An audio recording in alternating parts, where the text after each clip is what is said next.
外堤防でお前竿振ってるやつがいると思ったら違かったわ。あれはあんなとこにいたらお前バカでしょって。それではちょっとね、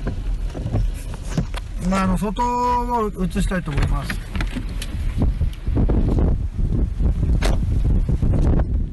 やっぱりね、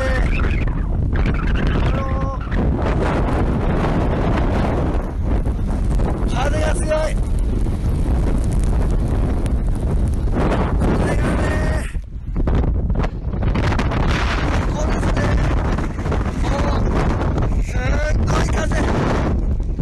半端じゃない。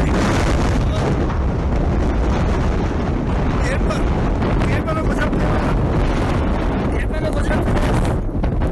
目が上げられない状態になっております。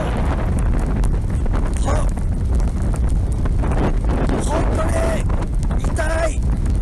目が叩かれてる。すごく痛いです。前が見えません。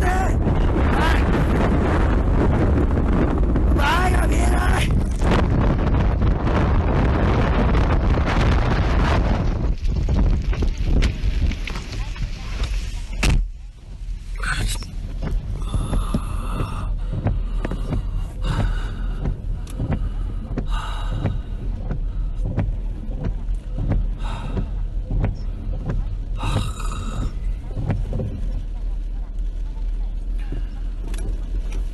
おめえらもよ、なんだ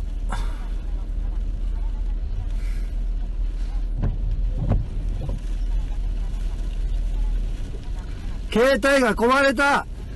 携帯が壊れたよ。おめえらのせいで携帯が壊れたわ。雨のせいで携帯が壊れたよ。頼もう。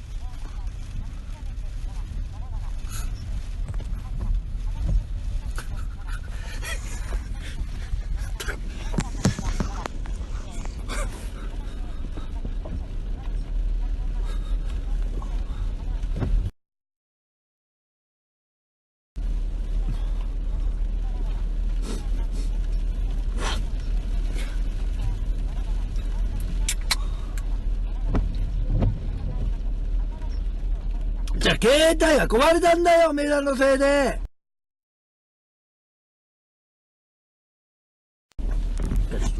服べ。服しかねえなこれ。まあ言ったらお前防水とか言っといてよ。どういうことこれ。まったくもうやんなっちまうわ。なんだよこれ。